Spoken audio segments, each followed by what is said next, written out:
अस्सलाम वालेकुम, कैसे हैं स्टूडेंट्स आप लोग। Welcome to our YouTube channel learn physics with अनमोल।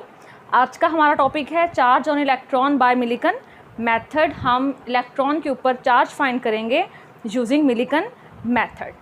तो सबसे पहले हम देखते हैं कि इसका पर्पस क्या है। ये एक साइंटिस्ट है मिलिकन, इसने ये एक्सपेरिमेंट परफॉर्म किया था to find the charge on electron. और ये एक्सपेरिमेंट उसने कब किया था? इन 1909 में। 1909 में मिलिकन ने एक्सपेरिमेंट किया था जिसके ज़रिए उसने इलेक्ट्रॉन का चार्ज फाइंड किया था। और शुरू में मैं ये बात क्लियर कर दूं कि जब उसने चार्ज ऑन इलेक्ट्रॉन फाइंड किया था इस टाइम हमें मैस ऑफ इलेक्ट्रॉन का पता नहीं था। Mass of electron was unknown at that time. अब तो हमें पता है कि मैस ऑफ इलेक्ट्रॉन क्या है, 9.1 मल्टीप्लाई बाय 10⁻³ किलोग्राम। लेकिन उस टाइम पे इलेक्ट्रॉन का मैस हमें नहीं पता था। तो हम अपना जो एक्सपेरिमेंट है उसको स्टार्ट करते हैं। सबसे पहले मिलिकन ने क्या लिया था, उसने एक कंटेनर लिया था जिसके अंदर ये पूरा एक्सपेरिमेंट किया था। एक जार लिया था, क्योंकि हम मोस्टली एक्सपेरिमेंट करते हैं ऐसी जगह पे जहाँ पे हवा की जो डिस्टर्बेंस है वो कम से कम हो। तो इसलिए ओपन एयर की बजाय मिलिकन ने एक कंटेनर में ये एक्सपेरिमेंट परफॉर्म किया था। सबसे पहले हम इसके एक्सपेरिमेंटल डायग्राम देख लेते हैं कि मेरे पास एक कंटेनर है। लेट्स सपोज ये वो कंटेनर C है। अब आपको पता है बेसिकली कंटेनर है, डब्बा है, 3D शेप होगी, लेकिन बोर्ड पे हम इसे इसी तरह से बना सकते हैं। तो ये मेरे पास क्या है, एक कंटेनर C जिसके अंदर मिलिकन ने ये एक्सपेरिमेंट परफॉर्म किया था। अब इसके अंदर उसने दो विंडोज़ रखी थी। एक विंडो को W1 का नाम दिया था, एक को हम W2 का नाम दे देते हैं। ये लेट्स सपोज विंडो आपके पास W1 है और ये विंडो W2 है। इनका मकसद क्या है इसको भी मैं एक्सप्लेन करूँगी। और इसके अंदर दो मेटल की प्लेट्स रखी थी। दो मेटल की क्या रखी थी? प्लेट्स। ये मैंने दो प्लेट्स रखी हैं। एक प्लेट को P का नाम दे देते हैं, एक को P प्राइम का नाम दे देते हैं। और जो ऊपर वाली प्लेट थी इसके अंदर एक छोटा सा सुराख भी रखा था, होल रखा था। ठीक है। इसके साथ हमने एक एटमॉइज़र लिया था जहाँ से ऑयल ड्रॉपलेट्स को हमने क्या किया था, स्प्रे किया था अंदर। ये मेरे पास क्या है, एक एटमॉइज़र है जहाँ से मैंने ऑयल ड्रॉपलेट्स को अंदर स्प्रे करना है। ठीक है। इस जार के अंदर ऑयल है और ये एटमॉइज़र के थ्रू इसको हमने क्या करना है, ऑयल ड्रॉपलेट्स को स्प्रे करना है। ओके। ये पूरा एक्सपेरिमेंट सेटअप नहीं है, लेकिन हम वर्किंग के साथ साथ ही चीज़ें जिस जिस चीज़ की हमें ज़रूरत पड़ेगी हम साथ साथ यहाँ पे ऐड करते जाएंगे। अब स्टार्ट क्या किया था कि आपके पास इसके अंदर ऑयल प्रेजेंट है। ठीक है। सबसे पहले हमने एटमॉइज़र के थ्रू ऑयल को पंप करना है। ये आगे आपको ब्रीक सी नोज़ल नज़र आ रही है, छोटा सा सुराख होगा, यहाँ से ऑयल ड्रॉपलेट्स ड्रॉप की फॉर्म में बाहर गिरेंगे। ठीक है। यहाँ पे क्या होगा, छोटे छोटे ऑयल के ड्रॉपलेट्स स्प्रे हो जाएंगे यहाँ पे इस तरह से। ये मेरे पास ब्लैक में क्या है, ये ऑयल ड्रॉपलेट्स है। लेकिन ये ऑयल ड्रॉपलेट्स चार्ज्ड होंगे। अब ये चार्ज किस तरह से होंगे? आपने ये बात पढ़ी हुई है कि जब भी फ्रिक्शन होती है दो चीज़ों के दरमियान, दो चीज़ों को हम रब करते हैं तो आपके पास इंडक्शन के थ्रू चार्ज जनरेट हो जाता है। इसी तरह जनरेट नहीं, बेसिकली चार्ज एक कंजर्वेटिव ना पैदा किया जा सकता है ना डिस्ट्रॉय किया जा सकता है। तो फ्रिक्शन से क्या होता है कि एक बॉडी इलेक्ट्रॉन लूज़ करती है, दूसरी गेन कर लेती है। तो इसे हम इंडक्शन भी बोलते हैं। तो इसी तरह जब ये पंप करेंगे तो आपके पास ये नोज़ल, यहाँ पे आपको पता है जगह बहुत छोटी सी है, वो छोटा सा सुराख है और ज़्यादा ऑयल यहाँ पे आएगा तो फ्रिक्शन होगी इस नोज़ल की वॉल्स के साथ और ऑयल पार्टिकल्स के दरमियान फ्रिक्शन होगी, जिस वजह से जो ऑयल पार्टिकल्स हैं ये चार्ज हो जाएंगे। और हम कहते हैं लेट्स सपोज इनके ऊपर जो चार्ज आया है वो नेगेटिव चार्ज आया है। राइट। इनके ऊपर नेगेटिव चार्ज आया है और यहाँ पे आपके पास एक प्लेट है। ये क्या करेंगे, ऑयल ड्रॉपलेट्स नीचे की तरफ गिरना शुरू हो जाएंगे। ज़ाहिर सी बात है कोई भी चीज़ जब आप देखते हो तो वो डाउनवर्ड आती है, उसकी मोशन नीचे की तरफ होती है ड्यू टू ग्रेविटी। तो बिल्कुल इसी तरह इन ऑयल ड्रॉपलेट्स पे भी फोर्स ऑफ ग्रेविटी एक्ट कर रही है, तो ये नीचे की तरफ इस होल से आना शुरू हो जाएंगे। ठीक है। तो मैं यहाँ पे एक ऑयल ड्रॉपलेट बना लेती हूँ थोड़ा सा बड़ा दिखाने के लिए, क्योंकि मेरे पास एक ऑयल ड्रॉपलेट है और लेट्स सपोज इसके ऊपर नेगेटिव चार्ज है और इसके ऊपर नीचे की तरफ कौन सी फोर्स लग रही है, फोर्स ऑफ ग्रेविटी लग रही है। जैसे ये ऑयल ड्रॉपलेट यहाँ पे आएगा हमने क्या करना है, ये जो आपको दो प्लेट्स नजर आ रही हैं, ये P प्लेट है, P प्राइम प्लेट है, इनको हमने पोटेंशियल दे देना है, यानी कि इन दोनों प्लेट्स को हमने एक बैटरी के साथ कनेक्ट कर देना है। ठीक है, इसको हमने पॉजिटिव टर्मिनल के साथ कनेक्ट कर देना है और पी प्राइम प्लेट को हमने नेगेटिव टर्मिनल के साथ कनेक्ट कर देना है। और इन दोनों प्लेट्स के दरमियान वोल्टेज जो सा है, लेट्स सपोज वो V है, और हमने जिस बैटरी के साथ अटैच करना है, आपने ये बात याद रखनी है, वो वेरिएबल सोर्स है, उसका वोल्टेज जो है हम खुद से चेंज कर सकते हैं। ठीक है, तो इस प्लेट पे पॉजिटिव चार्ज आ जाएगा। ठीक है, जैसे हमने पोटेंशियल डिफरेंस अप्लाई किया, इस पे क्या आ जाएगा, पॉजिटिव चार्ज, और इस पे क्या आ जाएगा, नेगेटिव चार्ज आ जाएगा। अब जहाँ पे पोटेंशियल डिफरेंस हो वहाँ पे इलेक्ट्रिक फील्ड भी जनरेट होती है, तो आपके पास positive to negative electric field भी यहाँ पे क्या बन जाएगी, जनरेट हो जाएगी। मैं सिर्फ एक लाइन यहाँ पे मार्क कर देती हूँ कि इस तरह से आपके पास पॉजिटिव से नेगेटिव इलेक्ट्रिक फील्ड भी बन जाएगी। अब आपको पता है कि चार्ज जब इलेक्ट्रिक फील्ड के अंदर है तो उसके ऊपर इलेक्ट्रोस्टैटिक फोर्स भी लगेगी। क्योंकि इसके ऊपर नेगेटिव चार्ज है तो जो इलेक्ट्रोस्टैटिक फोर्स लगेगी वो ऊपर की तरफ लगेगी। पॉजिटिव चार्ज इसे क्या करेगा, अपनी तरफ अट्रैक्ट करेगा।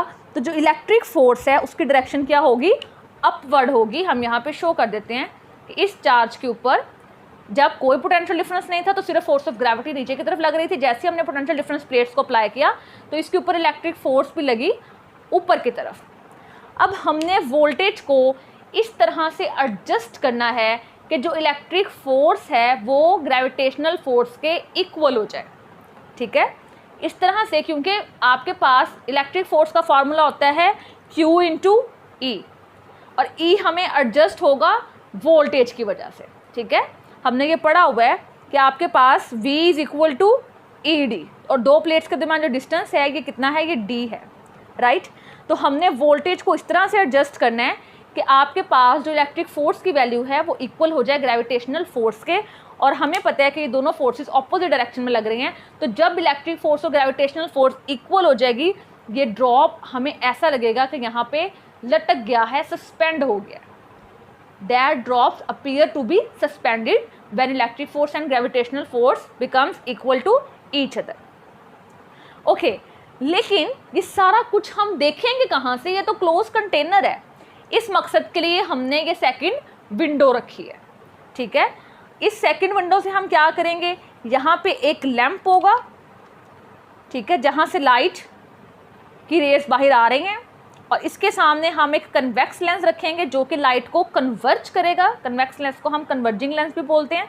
तो लाइट की रेस हर डायरेक्शन में जा रही हैं, ये लेंस क्या करेगा, इसे कन्वर्ज करेगा, और जहाँ पे हम ये एक्सपेरिमेंट कर रहे हैं इस पोर्शन को ये लाइट इल्यूमिनेट कर देगी, रोशन कर देगी। ये था पर्पस विंडो 2 का। लेकिन इस सारे प्रोसेस को हम कहाँ से देख रहे हैं, ये तो क्लोज जार में हो रहा है। तो इसके लिए एक थर्ड विंडो होती है। जैसे आपके पास एक क्लोज जार है ना, तो उसकी आप तीसरी तरफ भी विंडो बना सकते हैं, लेकिन क्योंकि ये 2D शेप है इसलिए मैं तीसरी विंडो कहीं से शो नहीं कर सकती। वो बेसिकली आउटवर्ड होगी विंडो। वहाँ से हम माइक्रोस्कोप के ज़रिए ये सारा प्रोसीजर देख रहे होंगे। तो उस माइक्रोस्कोप को हम यहाँ पे इस तरह से शो कर देते हैं कि आपके पास ये जो सर्कल है ये माइक्रोस्कोप का फोकस है। माइक्रोस्कोप से हम इस पूरे एरिया को क्या कर रहे हैं, फोकस कर रहे हैं, देख रहे हैं। तो जब ग्रेविटेशनल फोर्स और इलेक्ट्रिक फोर्स दोनों इक्वल हो जाएंगी, आपका जो ड्रॉपलेट है वो हमें ऐसा लगेगा कि यहाँ पे सस्पेंड हो गया है। जब ड्रॉपलेट सस्पेंड हो जाएगा तो हम फिर थोड़ी सी साथ साथ मैथमेटिकल कैलकुलेशन भी करते हैं। बाकी जो है उसको हम साथ साथ आगे लेके चलते हैं। हमारा पर्पस क्या था, डिटर्मिनेशन ऑफ चार्ज। हम ये सारा कुछ क्यों कर रहे हैं, चार्ज फाइंड करने के लिए कर रहे हैं, डिटर्मिनेशन ऑफ चार्ज। तो जब आपके पास ये दोनों फोर्सेस इक्वल हो जाएंगे तो यहाँ से हम चार्ज देखते हैं कि क्या निकलेगा। Fe electric force is equal to gravitational force. Electric force किसके इक्वल होती है, QE के, और आपके पास ग्रेविटेशनल फोर्स किसके इक्वल होती है, mg के। m क्या है, इस ड्रॉपलेट का मैस है। Q क्या है, लेट्स सपोज इसके ऊपर जो चार्ज है वो Q है। E क्या है, इन दो प्लेट्स के दरमियान जो इलेक्ट्रिक फील्ड है, और आपको पता है कि पैरेलल प्लेट्स हैं तो इनके दरमियान इलेक्ट्रिक फील्ड की वैल्यू कांस्टेंट होगी। और आपके पास G क्या है, ग्रेविटेशनल एक्सेलरेशन है। ठीक है, यहाँ से Q फाइंड करना है तो Q किसके इक्वल आ जाए, Q is equal to mg/d। ये आपके पास क्या आ जाएगा, चार्ज Q की वैल्यू आ जाएगी। इसको मैं इक्वेशन नंबर 1 कह देती हूँ। अब डी हमें पता है क्योंकि हमने खुद सारा ऑपरेटर सेट किया है, तो डी दो प्लेट्स के दरमियान हमने कितना डिस्टेंस रखा है, ये नॉन है। जी की वैल्यू 9.8 कांस्टेंट है, हमें पता है, लेकिन मैस इस पार्टिकल का क्या है ये हमें नहीं पता। तो मैस क्या है, अब हमने अननोन है, इसको फाइंड करना है। तो मैस फाइंड करने के लिए हम क्या करेंगे, मैस फाइंड करने के लिए हम ये जो पोटेंशियल डिफरेंस है इसको ख़त्म कर देंगे, रिमूव कर देंगे, बैटरी यहाँ से उतार देंगे। जब हम बैटरी उतारेंगे तो आपके पास क्या होगा, जो इलेक्ट्रिक फोर्स है ये ख़त्म हो जाएगी, ठीक है।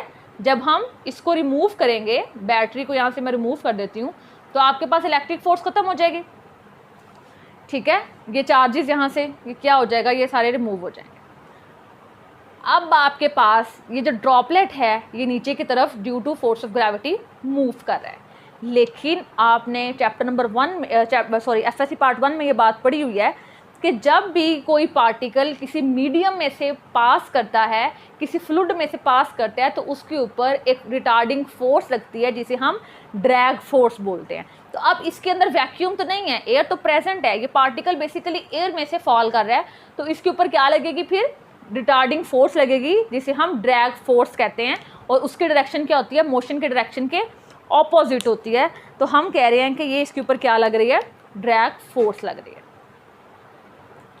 और जब ड्रैग फोर्स ऑफ ग्रेविटी के इक्वल हो जाएगी, उस टाइम पे ये जो आपके पास पार्टिकल है या जो ड्रॉपलेट है ये एक कांस्टेंट वेलोसिटी अटेन कर लेगा, जिस वेलोसिटी को हम क्या बोलते हैं, टर्मिनल वेलोसिटी बोलते हैं। तो सबसे पहले हम इसको फाइंड करते हैं, हम मैस फाइंड करना चाह रहे हैं ड्रॉपलेट का। उसके लिए हमें क्या करना पड़ेगा, इन दोनों फोर्सेस को इक्वल रख के यहाँ से मैस की वैल्यू निकालनी पड़ेगी। तो ये फोर्स ऑफ जो ड्रैग फोर्स है ये क्यों लग रही है, क्योंकि ये फ्लूइड में से पास कर रहे हैं, एयर में से पास कर रहे हैं, एयर भी आपके पास क्या होती है, फ्लूइड ही होती है। तो ये कैलकुलेशन हम करते हैं।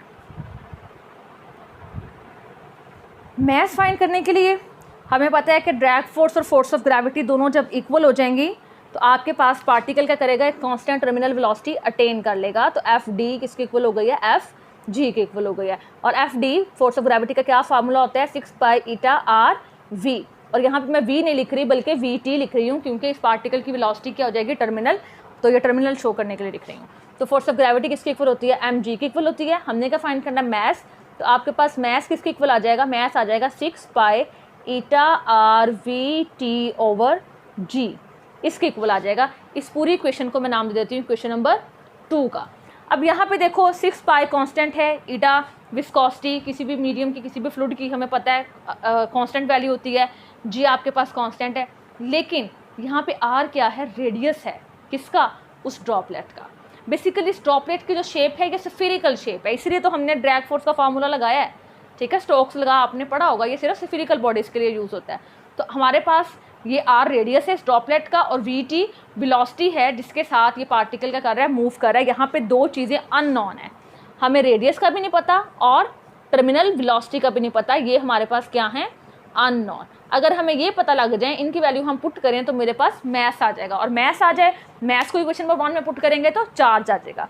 तो अब हमारा क्या टास्क है, हमने रेडियस फाइंड करना है और टर्मिनल वेलोसिटी फाइंड करनी है। तो हम इसको की तरफ चलते हैं कि ये कैसे होगा। हमें पता है स्पीड का क्या फार्मूला होता है, speed is equal to distance over time. अब हम इस सारे प्रोसीजर को, इस सारे एक्सपेरिमेंट को माइक्रोस्कोप से ऑब्जर्व कर रहे हैं, तो अगर हम देख लें कि ये जो डिस्टेंस डी है, ये जो हमारा ड्रॉपलेट है, ये कितने टाइम में कवर करता है, तो हमारे पास स्पीड आ जाएगी, क्योंकि स्पीड होती है डिस्टेंस ओवर टाइम। तो यहाँ पे हम लिख लेते हैं v is equal to distance over time. Distance भी हम नोट कर सकते हैं और टाइम भी हम नोट कर सकते हैं। तो अगर स्टॉप वॉच से हम टाइम नोट कर लें और डिस्टेंस हम देख लें कि कितना डिस्टेंस कितने टाइम में ये कवर कर रहा है पार्टिकल, और इन दोनों को डिवाइड करें तो मेरे पास क्या आ जाएगी, स्पीड आ जाएगी। तो स्पीड तो इजीली हम फाइंड कर लेंगे। मुश्किल टास्क क्या है, रेडियस कैलकुलेट करने का, कि हम रेडियस कैसे कैलकुलेट करेंगे। तो कैलकुलेशन ऑफ रेडियस के लिए मुझे पता है कि जो मेरा ड्रॉपलेट है इसकी शेप क्या है, स्फेरिकल शेप है, और ये भी पता है कि डेंसिटी किसकी इक्वल होती है, डेंसिटी इक्वल होती है मैस ओवर वॉल्यूम के। डेंसिटी इक्वल है मैस ओवर वॉल्यूम के। यहाँ से अगर मैं मैस कैलकुलेट करना चाहूँ तो मैस किसके इक्वल आ जाएगा, मैस इक्वल आ जाएगा डेंसिटी मल्टीप्लाई बाय वॉल्यूम। अब डेंसिटी तो ऑयल की मुझे पता होगी, ठीक है। वॉल्यूम क्या होता है, ये क्योंकि इसकी शेप स्फेरिकल है और सफीरिकल शेप का वॉल्यूम होता है, सफ़ीर का वॉल्यूम, सफ़ीर बेशक बड़ा हो या छोटा हो, उसका वॉल्यूम क्या होता है, that is equal to 4/3 pi are cube. तो यहाँ से मेरे पास आ जाएगा mass m is equal to rho, volume क्या आ जाएगा 4/3 पाई आर क्यूब। ये मेरे पास आ जाएगा मैथ्स की एक और इक्वेशन आ गई है, इसको मैं इक्वेशन नंबर 3 का नाम दे देती हूँ। और एक मेरे पास मैथ्स की वो इक्वेशन है जिसको मैंने इक्वेशन नंबर 2 कह के वहाँ लिखी है, और ये मेरे पास इक्वेशन नंबर 3 है। अगर इन दोनों इक्वेशंस को हम कंपेयर करें तो देखते हैं कि मेरे पास क्या आएगा। बेसिकली हम रेडियस कैलकुलेट करना चाह रहे हैं, ठीक है, रेडियस कैलकुलेट करेंगे, रेडियस हमें पता होगा, उसकी वैल्यू पुट करेंगे तो मैथ्स आ जाएगा, मैथ्स की वैल्यू क्वेश्चन नंबर 1 में पुट करेंगे तो चार्ज आ जाएगा। तो रेडियस के लिए मैं क्या कर रही हूँ, कंपेयर कर रही हूँ क्वेश्चन नंबर 2 एंड 3 को। तो कंपेयरिंग इक्वेशन 2 एंड 3, अगर इक्वेशन की एक साइड इक्वल हो तो दूसरी भी क्या होती है, इक्वल होती है। तो फिर मेरे पास ये क्या बनेगा, ये बन जाएगा rho 4/3 pi are cube is equal to 6 pi eta R V T over G. एक आर से ये कैंसिल हो जाएगा, आर स्क्वायर बन जाएगा। तो हमें आर स्क्वायर, आर की वैल्यू चाहिए, बाकी सारा कुछ हम इस क्वेश्चन को थोड़ा रीअरेंज कर लेंगे। तो आपके पास क्या बनेगा, 6 पाई ईटा, आर कैंसिल हो गया, वी टी ओवर जी। ये रो मल्टीप्लाई हो रहा था, इधर जाके क्या हो जाएगा, डिवाइड हो जाएगा। 4 इधर मल्टीप्लाई हो रहा था, इधर जाके क्या हो जाएगा, डिवाइड हो जाएगा। 3 इधर मल्टीप्लाई हो रहा था, इधर जाके क्या हो जाएगा, इधर सॉरी 3 डिवाइड हो रहा था, इधर जाके क्या हो जाएगा, मल्टीप्लाई हो जाएगा, ठीक है। पाए इधर आके डिवाइड हो जाएगा। थोड़ा सा रीअरेंज किया है, इसे आप देख लीजिएगा। तो ये क्या बनेगा, पाई से पाई को कैंसिल कर दें, ठीक है, और आपके पास 2 2 ज़ार 4, 2 3 ज़ार 6, तो ये क्या बनेगा, 3 3 ज़ार 9। तो आर की वैल्यू बन जाएगी, आर स्क्वायर किसके इक्वल आ जाएगा, r square is equal to 9 eta v T over 2 rho जी।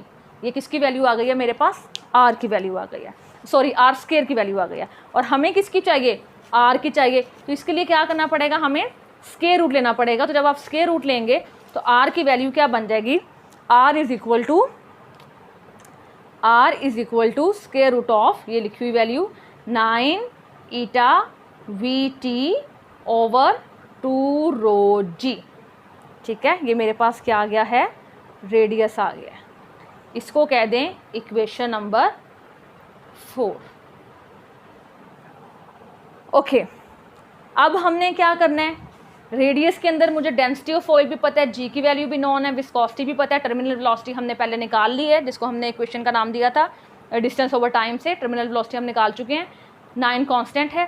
तो ये सारी वैल्यूज पुट करेंगे तो रेडियस आ जाएगा। रेडियस की वैल्यू किसके इक्वेशन में पुट करनी है, हमने इक्वेशन नंबर 2 में।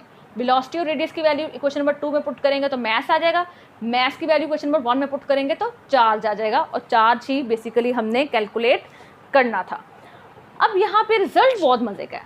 जब मिलिकन ने रिजल्ट देखा तो रिजल्ट में उसके पास वैल्यू कोई एक नहीं आ रही थी, डिफरेंट वैल्यूज़ आ रही थी। लेकिन उन सब वैल्यूज़ में ख़ास बात क्या थी कि वो सारी की सारी वैल्यूज़ किसी एक ख़ास नंबर का मल्टीपल थी। मतलब कि एक ख़ास वैल्यू ऐसी थी, जब उसने ऑब्जर्व किया कि उस वैल्यू के साथ अगर 2 को मल्टीप्लाई करो, 3 को मल्टीप्लाई करो, 1 को मल्टीप्लाई करो, 4 को मल्टीप्लाई करो, तो आपके पास रिजल्ट्स आ रहे थे जो उसने निकाले थे। यानी कि जितने भी रिजल्ट्स थे वो एक ख़ास नंबर का मल्टीपल थे। और वो ख़ास नंबर क्या था, वो ख़ास नंबर था 1.6 मल्टीप्लाई बाय 10⁻⁻19। इस नंबर के इंटेग्रल मल्टीपल जो से हैं वो सारे रिजल्ट्स आ रहे थे। तो फिर उसने कहा कि बेसिकली यही वो वैल्यू है जो कि स्मॉलेस्ट चार्ज ऑन इलेक्ट्रॉन है, यानी कि एक इलेक्ट्रॉन का जो चार्ज है वो ये है। अब किसी ड्रॉपलेट पे 2 इलेक्ट्रॉन हो सकते हैं, किसी पे 3 हो सकते हैं। तो इसी तरह इसके इंटेग्रल मल्टीपल की वैल्यूज़ उसको देखने को मिली, लेकिन जो सबसे कम वैल्यू थी वो कितनी थी, 1.6 मल्टीप्लाई बाय 10⁻⁻19। तो यहाँ से हम कहते हैं कि that is the value of charge on 1 electron. और यहाँ से एक और कंसेप्ट भी हमें मिल गया था कि चार्ज इज़ क्वांटाइज्ड। चार्ज क्या है, क्वांटाइज्ड है। Q is equal to NE, ठीक है। N आपके पास इंटेग्रल मल्टीपल है 1 2 3 सो ऑन, और E क्या है, चार्ज ऑन इलेक्ट्रॉन। तो यहाँ से हमें पता लगता है कि चार्ज आपके पास क्वांटाइज्ड है, कोई भी वैल्यू इसके दरमियान वाले नहीं आ सकती, बल्कि ख़ास नंबर के मल्टीपल्स आते हैं, ठीक है।